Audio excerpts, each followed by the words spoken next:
Kita berdoa, terima kasih Tuhan buat waktu dan kesempatan Tuhan berikan kepada kami Tuhan. Kami ada sebagaimana karena kasih, bukan karena kuat gagah kami Tuhan, tetapi karena Engkau yang sungguh baik, teramat baik dalam hidup kami. Sebentar lagi Tuhan, kami akan memuji meninggikan nama Tuhan. Kami yakin dan percaya Engkau hadir di tempat ini. Terima kasih Bapa yang baik, dalam nama Tuhan Yesus.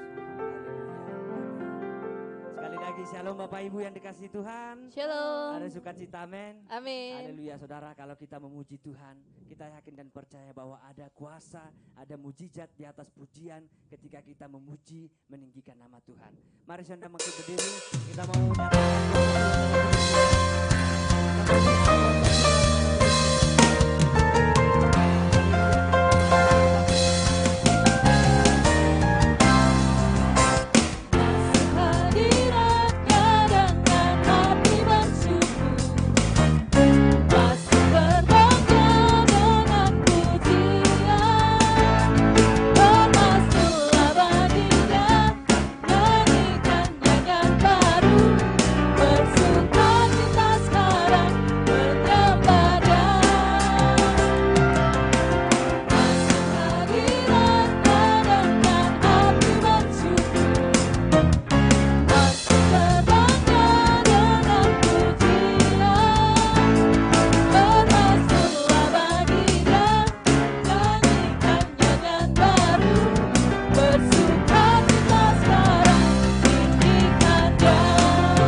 membangkitkan iman kita, yang dapat memberikan kita kesembuhan ketika kita mengalami sakit, yang miskin diperkaya, amin, yang tidak punya pengharapan diberikan pengharapan melalui Roh Kudus-Nya. Mari kita bersukacita dalam Tuhan, kita mau lihat kemuliaan dalam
mempersiapkan hati dan pikiran kita untuk tertuju akan firman Tuhan.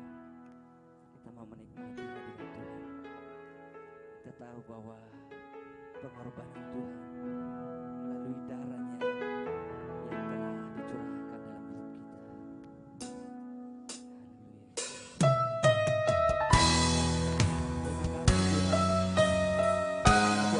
Darahmu dicurahkan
kasih-Mu yang luar biasa dalam hidup kami Tuhan. Terima kasih buat penyertaan-Mu Tuhan. Bapa yang baik, Engkau yang telah memulihkan setiap hidup kami Tuhan. Dan biarlah kehidupan kami Tuhan mencerminkan bahwa Kristus yang ada dalam hidup kami Tuhan, melalui karakter kami Tuhan. Bapa yang baik, Roh Kudus ajari kami Tuhan, tuntun kami Tuhan, supaya kami seturut dan seiring berjalan dengan Engkau Tuhan Yesus. Terima kasih Bapa yang baik. Sebentar lagi Tuhan kami akan mendengarkan firman-Mu. Kami yakin dan percaya Tuhan, firman-Mu yang berkuasa yang dapat mengubahkan setiap pribadi kami Tuhan. Terima kasih Bapa yang baik. Kami sambut firman-Mu dalam nama Tuhan Yesus. Haleluya. Amin.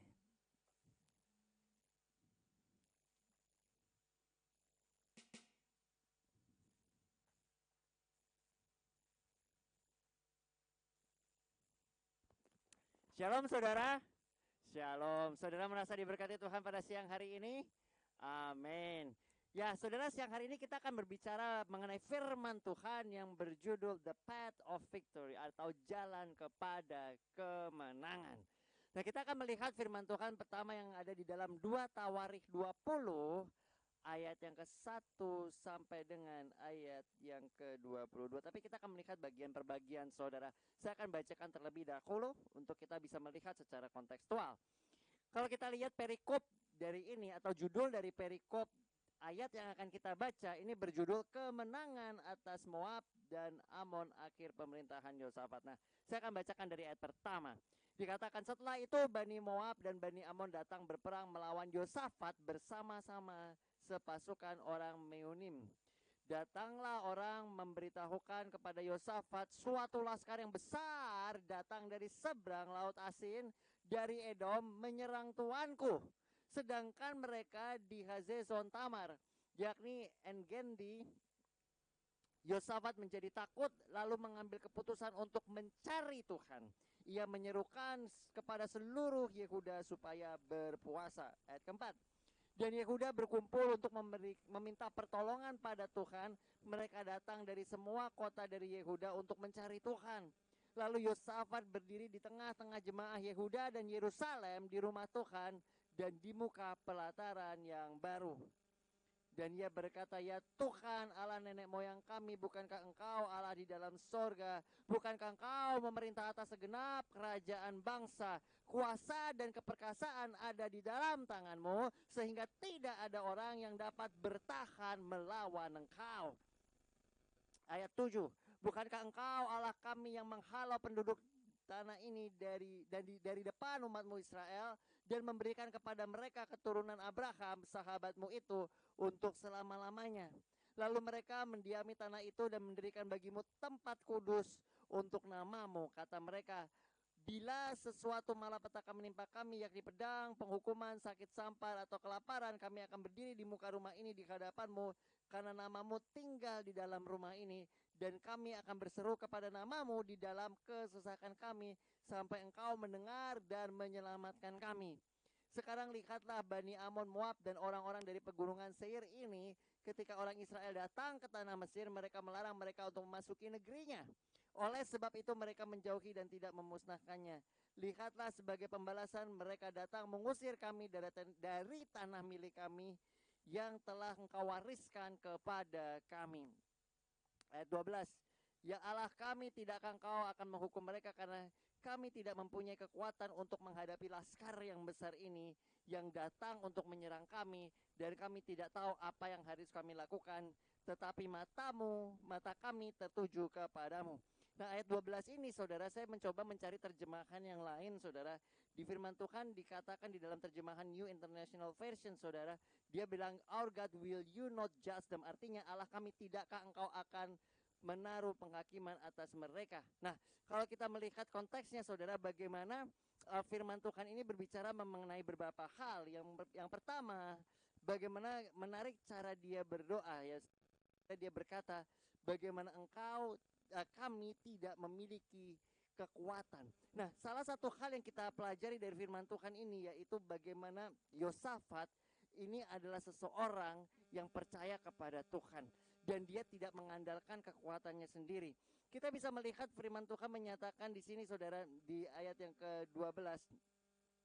sebab kami tidak memiliki kekuatan untuk menghadapi laskar yang besar ini yang datang menyerang kami. Dalam setiap kehidupan orang percaya, saudara, orang memiliki permasalahan atau memiliki situasi yang mereka ini tidak bisa kendalikan. Ada dalam kehidupan kita situasi yang bisa kendalikan, tetapi terkadang kita memiliki situasi yang di luar daripada kendali kita. Kalau orang bilang masalah ini terlalu besar untuk saya bisa menyelesaikannya. Dan itu ada di dalam kehidupan manusia, saudara. Makanya ada orang yang mencoba untuk mencari jalan keluar dengan berbagai cara, saudara. Ada mereka mencari jalan keluar dengan mencoba untuk melupakannya, mencari istilahnya obat-obatan untuk membuat mereka senang, alkohol dan segala macam, saudara, untuk menghibur diri mereka. Kenapa? Karena masalah yang terlalu berat yang mereka tidak bisa tangani sendiri. Tetapi yang kita pelajari pada hari ini, saudara, bagaimana sikap daripada orang yang mengerti akan keterbatasannya dan juga dia ini datang kepada orang yang tepat, yaitu kepada Tuhan. Dikatakan kami tidak mempunyai kekuatan untuk menghadapi laskar yang besar ini. Walaupun dia dalam tengah kesulitannya, saudara, dia ini bingung dan dia itu tidak memiliki kekuatan apapun juga, dia tidak berusaha, masih mengandalkan dirinya sendiri, tetapi dia datang kepada Tuhan dan dia mencari Tuhan. Ayat ketiga, saudara bisa lihat dikatakan Yosafat menjadi takut, lalu dia dikatakan di sini memiliki atau mengambil keputusan untuk mencari Tuhan, dan juga ia berseru kepada seluruh Yehuda supaya berpuasa. Ini adalah sebuah tindakan, saudara, atau sebuah keputusan yang kita bisa lihat. Ketika orang ini memiliki pengandalan akan Tuhan, maka ketika mereka tidak memiliki apapun juga mereka datang kepada Tuhan. Yang kedua, saudara, dikatakan dia menyuruh, katakan seluruh Yehuda supaya apa, saudara? Berpuasa. Berpuasa ini merupakan suatu tindakan di mana orang ini mau untuk merendahkan dirinya di hadapan Tuhan. Ada sebuah peristiwa, saudara, kalau saudara masih ingat, ketika Tuhan itu ingin menghukum kota yang namanya Nineveh.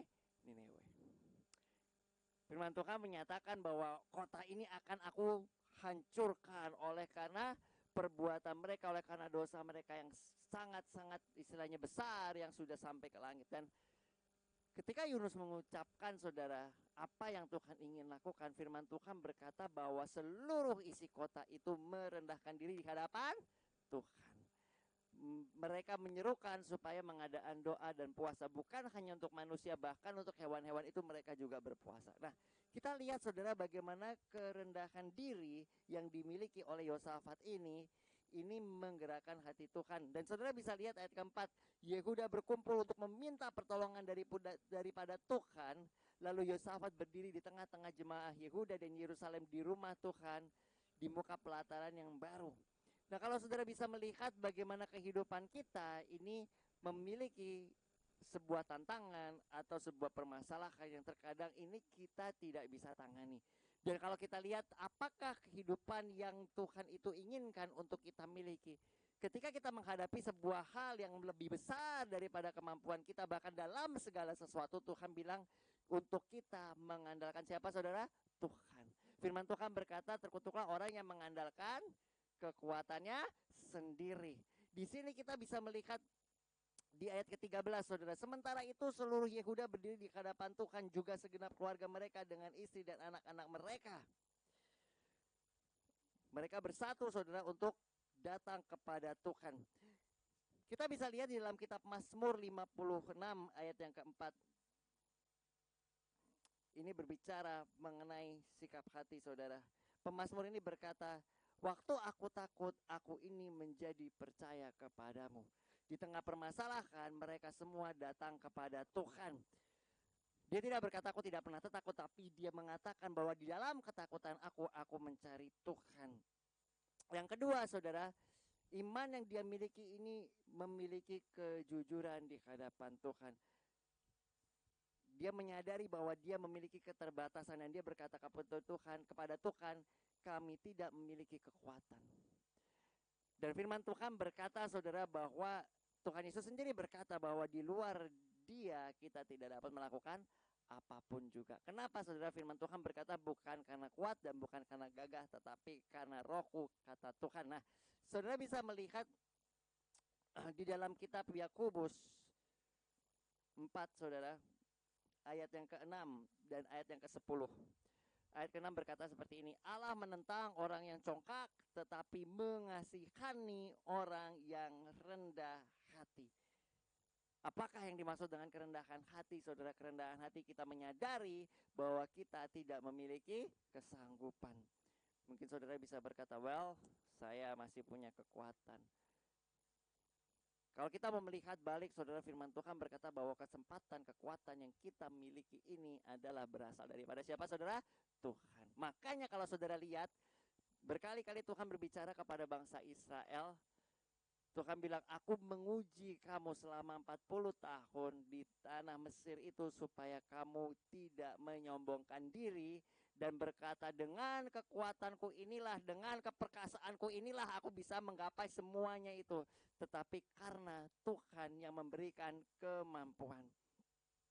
Yang kedua, saudara, kita bisa melihat di sini di ayat 10 dikatakan, rendahkanlah dirimu di hadapan Tuhan dan Ia akan meninggikan kamu. Yang pertama, saudara, firman Tuhan menyatakan bahwa Tuhan mengasihi orang yang rendah hati. Yang kedua, dikatakan Tuhan ini meninggikan orang yang memiliki kerendahan hati. Iman yang sejati, saudara, itu tidak memandang bahwa dirinya itu mampu atau mempercayakan dirinya kepada kekuatannya, tetapi iman yang sejati itu bersandar kepada Allah itu sendiri. Kita akan lanjut, saudara, di 2 Tawarikh 2 Tawarikh 20 ayat yang ke-12. Firman Tuhan berkata, mata kami tertuju kepadamu. Ini hal yang penting. Kenapa, saudara? Karena firman Tuhan menyatakan ketika kita ini terfokus kepada Tuhan, maka kita ini bisa memiliki apa yang menjadi pikiran Allah. Firman Tuhan berkata, siapa yang dipimpin oleh Allah adalah apa, saudara? Anak-anak Allah. Dipimpin oleh Allah ini memiliki arti bahwa mata kita atau pikiran kita itu terpusat pada Tuhan. Dikatakan mata kami tertuju kepadamu. Rasul Paulus berkata, saudara, bahwa aku memandang kepada tujuan, yaitu panggilan surgawi yang terdapat dalam Yesus Kristus. Dan pemazmur Daud berkata, aku melayangkan mataku ke gunung, dari manakah pertolonganku itu? Pertolonganku itu datang daripada Tuhan, segenap pencipta langit dan bumi. Nah, saudara bisa lihat di Mazmur 73 ayat ke-25 sampai 26. Di sini dikatakan, siapa gerangan ada padaku di sorga selain daripada engkau? Selain engkau tidak ada yang kuingini di bumi, sekalipun daging dan hatiku habis lenyap, gunung batuku dan bagianku tetaplah Allah selama-lamanya. Ini menunjukkan bagaimana orang ini menggantungkan kehidupannya hanya kepada Tuhan. Kenapa? Karena dikatakan gunung batu dan bagianku tetap Allah selama-lamanya. Mungkin gampang, saudara, untuk berkata seperti ini ketika kita memiliki situasi yang sulit. Well, tetapi pertanyaannya, apakah kita tetap menjadikan Tuhan itu sebagai sandaran kita atau prioritas kita atau sumber kehidupan kita ketika semua itu baik-baik saja? Dan firman Tuhan menyatakan bagaimana Tuhan itu rindu supaya kita ini memiliki persekutuan dengan Tuhan. Kita akan lihat di ayat ke-14, saudara, di 2 Tawarikh masih firman Tuhan berkata seperti ini. Lalu Yahaziel bin Zakaria bin Benaya bin Mataya, seorang Lewi dan Bani Asyaf, dihinggapi roh Tuhan di tengah-tengah jemaah. Tadi kita bisa lihat, saudara, bagaimana mereka berkumpul, berdoa bersama-sama, merendahkan diri di hadapan Tuhan. Mereka berpuasa bersama-sama, menyatakan kepada Tuhan ketidakmampuan mereka. Mereka membawa semua permasalahan mereka kepada Tuhan dan meninggikan Tuhan juga. Dan kita bisa melihat bagaimana di firman Tuhan dikatakan roh Tuhan itu ada di tengah-tengah mereka. dihinggapi roh Tuhan di tengah-tengah jemaat. Jadi kita bisa melihat kehadiran Tuhan ketika orang itu merendahkan diri di hadapan Tuhan. Firman Tuhan berkata, kepada orang-orang yang kusebut namanya yang menjadi kepunyaanku, ketika mereka merendahkan diri di hadapanku, berdoa, aku akan mendengarkan doa mereka dan memulihkan mereka. Nah, saudara bisa lihat di dalam kitab Yesaya. Yesaya 43 ayat 1 dan 2. Firman Tuhan berkata seperti ini. Tetapi sekarang beginilah firman Tuhan yang menciptakan engkau, hai Yakub, yang membentuk engkau, hai Israel. Janganlah takut, sebab aku telah menebus engkau dan telah memanggil engkau dengan namamu. Engkau ini kepunyaanku. Ayat kedua, dan apabila engkau menyeberang melalui air, aku akan menyertai engkau. Dan melalui sungai-sungai engkau tidak akan dihanyutkan. Apabila engkau berjalan melalui api, engkau tidak akan dihanguskan, dan nyala api tidak akan membakar engkau. Ada satu hal yang kita lihat di sini, bagaimana penyertaan Tuhan itu tidak membuat mereka tidak melewati api. Benar nggak saudara? Apabila engkau menyeberang melalui apa saudara? Api. Apabila engkau di sini dikatakan menyeberang melalui air atau sungai, mereka tetap melalui hal tersebut, tetapi yang menjadi perbedaan adalah penyertaan Tuhan yang membuat mereka itu selamat dari apa yang mereka alami. Nah, kalau kita lihat saudara di kitab Roma 8 ayat 26 sampai 30. Tadi kita banyak melihat perjanjian lama, di perjanjian baru, di firman Tuhan menyatakan di sini. Tetapi jika kita mengharapkan apa yang kita lihat, tetapi jika kita mengharapkan apa yang tidak kita lihat, kita menantikannya dengan tekun. Demikian juga roh, yaitu Roh Kudus membantu kita dalam kelemahan kita, sebab kita tidak tahu bagaimana sebenarnya harus berdoa. Tetapi roh sendiri itu berdoa untuk kita kepada Allah dengan keluhan-keluhan yang tidak terucapkan. 27. Dan Allah yang menyelidiki hati nurani mengetahui maksud roh itu, yaitu bahwa ia sesuai dengan kehendak Allah berdoa untuk orang-orang kudus. Kita tahu sekarang bahwa Allah turut bekerja dalam segala sesuatu untuk mendatangkan kebaikan bagi mereka yang mengasihi Dia, yaitu bagi mereka yang terpanggil sesuai dengan rencana Allah. Dikatakan di sini firman Tuhan menyatakan bahwa Roh Kudus yang ditempatkan kepada kita ini yang berdoa bagi kita, membantu kita bagaimana cara apa saudara berdoa. Yang kedua saudara di sini dikatakan kita tahu sekarang bahwa Allah turut bekerja dalam apa saudara? Segala sesuatu. Bukan sebagian tetapi segala sesuatu. Dan dikatakan di sini untuk mendatangkan kebaikan. Tujuan daripada Allah memberikan kita segala sesuatu saudara, atau mengizinkan segala sesuatu terjadi dalam kehidupan kita, di sini dikatakan untuk mendatangkan kebaikan supaya kita mengenal siapa Allah itu dan supaya kita memiliki pengalaman dengan Dia. Dan firman Tuhan menyatakan di sini, sebab semua yang telah dipilihnya dari semula, mereka ditentukannya dari semula untuk menjadi serupa dengan gambar anaknya. Sejak pertama Tuhan menciptakan saudara manusia, Tuhan itu memiliki tujuan untuk mereka memiliki apa saudara?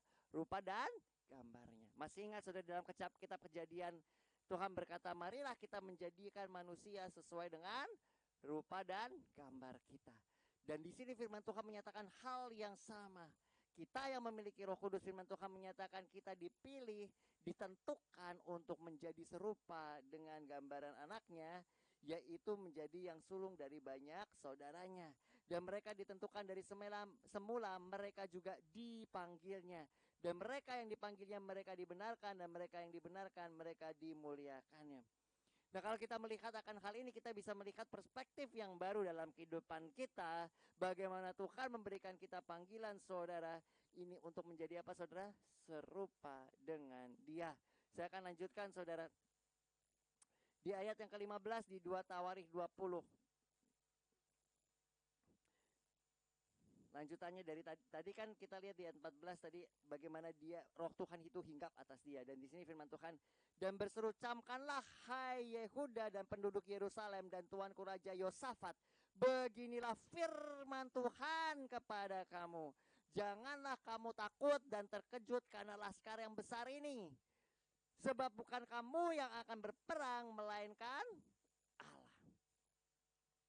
Yosafat menyadari akan keterbatasannya, dia datang kepada Allah, mengungkapkan saudara kekhawatirannya. Kenapa? Karena itu di luar batas kemampuannya.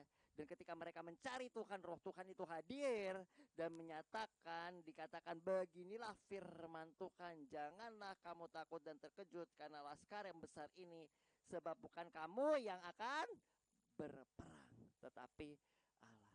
Ketika kita menyerahkan saudara permasalahan kita mengerti bahwa Allah itu yang akan memberikan kita apa saudara? Kemenangan atau hikmat, pengetahuan atau jalan keluar. Makanya kalau saudara lihat di ayat Amsal 3 ayat 5 sampai 6, firman Tuhan berkata seperti ini. Percayalah kepada Tuhan dengan segenap hatimu dan janganlah bersandar kepada pengertianmu sendiri. Kalau kita lihat di ayat 22, saudara, untuk menutup firman Tuhan berkata seperti 2 Tawarikh 20 ayat 22. Ketika mereka mulai bersorak-sorai dan menyanyikan puji-pujian,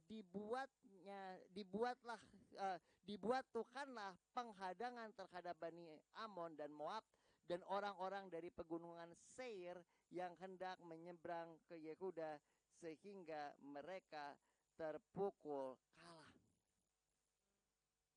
Jadi firman Tuhan menyatakan di sini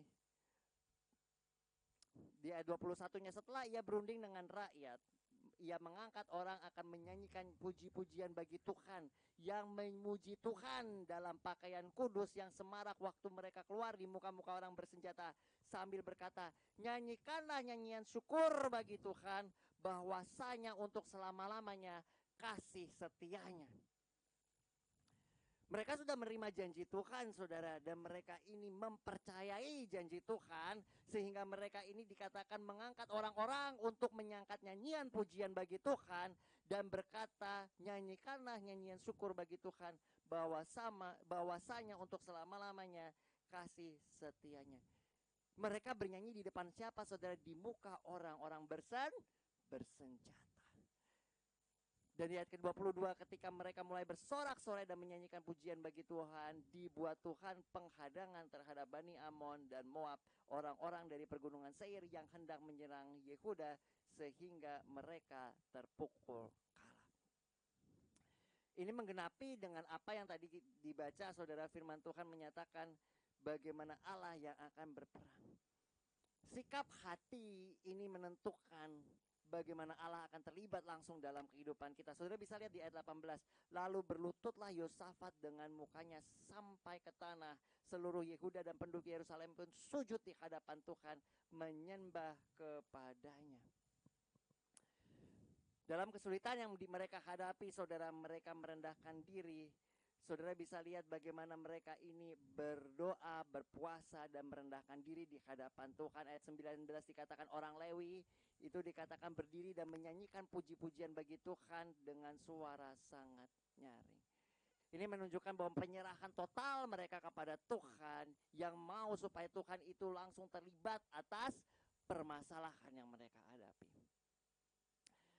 Dan yang menjadi pertanyaan dalam siang hari ini, saudara, apakah kita mau melibatkan Tuhan dalam kehidupan kita? Dalam segala apa yang kita lakukan, firman Tuhan tadi menyatakan bagaimana jangan bersandar kepada pengertian sendiri. Kita mau, saudara, untuk merenungkan firman Tuhan ini, saya mengundang pemusik dan singer untuk maju. Kami bersyukur Tuhan bahwa firman-Mu menyatakan Tuhan akan kerinduan-Mu Tuhan, untuk setiap kami mengerti bahwa kehidupan yang kami miliki Tuhan adalah berasal dari-Mu, dan Engkau yang terlibat dalam kehidupan kami ya Tuhan. Kami tahu Tuhan bahwa kami mau merendahkan diri di hadapan-Mu Tuhan, karena kami tidak mampu untuk melakukan segala sesuatu. Engkau yang berkata Tuhan, bukan dengan kuat dengan gagah, tetapi karena Roh-Mu.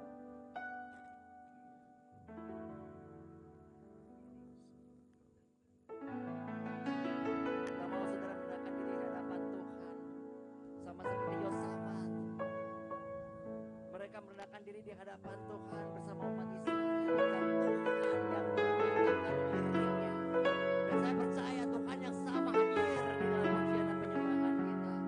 Firman Tuhan berkata, jika umatku merendahkan diri dan bertobat, maka aku akan mendengarkan doa mereka dan memulihkan mereka.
Pemulihan itu masih terjadi dalam kehidupan kita, saudara.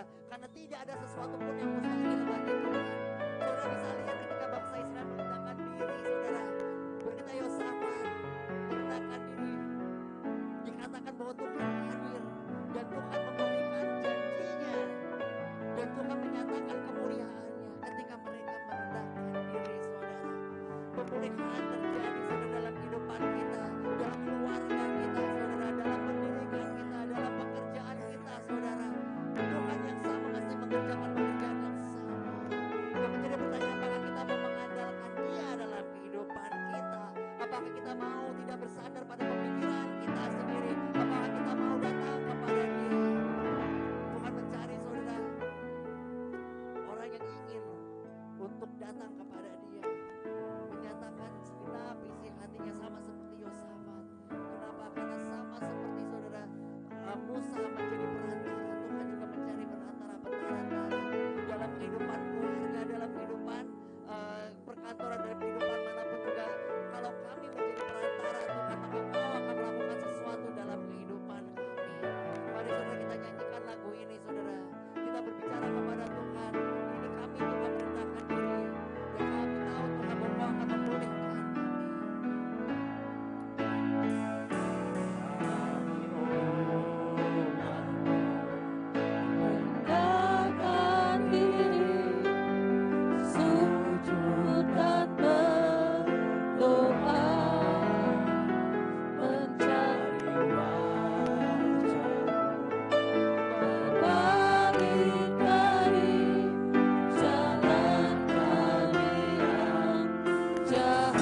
dalam segala aspek kehidupan kita. Karena ini merupakan janji Tuhan. Dan kita percaya ketika kita mau saudara untuk menyerahkan kepada Tuhan, merendahkan diri di hadapan Tuhan, mengandalkan Tuhan dan Tuhan akan bertindak dalam kehidupan kita.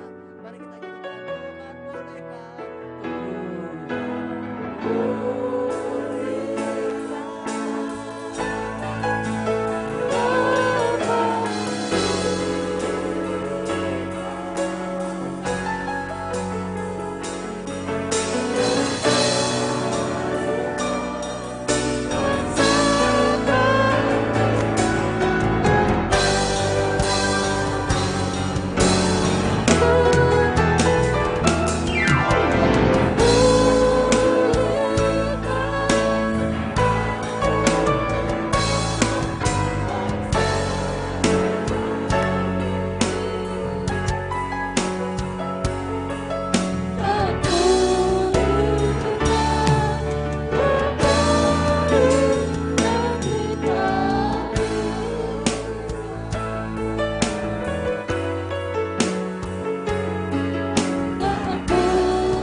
Apakah kita memiliki pendengaran kepada Tuhan, saudara? Apakah kita mau berpegang pada firman Tuhan dan memperkatakan firman Tuhan? Tuhan berkata dalam kitab Yosua 1 ayat 8, janganlah engkau lupa memperkatakan kitab Taurat ini, tetapi renungkanlah itu siang dan malam supaya engkau bertindak hati-hati sesuai dengan apa yang tertulis di dalamnya. Karena dengan demikian perjalananmu akan menjadi berhasil dan engkau akan menjadi beruntung. Kami bersyukur Tuhan atas janji-Mu Tuhan, dan kami mau Tuhan supaya Kau memberikan kami hati Tuhan yang rindu Tuhan untuk melakukan apa yang menjadi kehendak-Mu ya Tuhan.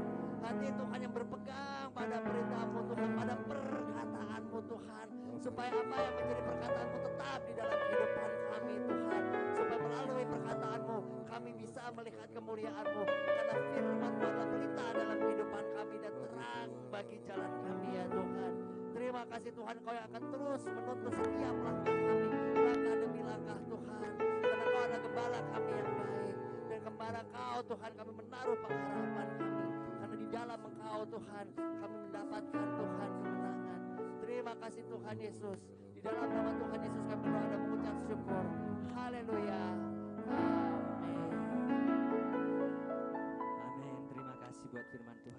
memberkati kita.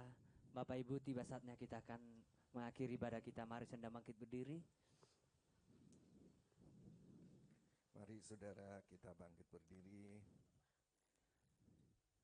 Kita berterima kasih kepada Tuhan, sebab Tuhan sudah menyampaikan isi hatinya kepada kita. Siapa yang sakit, disembuhkan. Siapa yang rumah tangganya hancur, dipulihkan. Siapa yang bodoh menjadi pandai. Asal saudara dan saya mau melakukan firman Tuhan. Kita sudah dengar firman Tuhan. Tuhan adalah segala-galanya dalam hidup kita.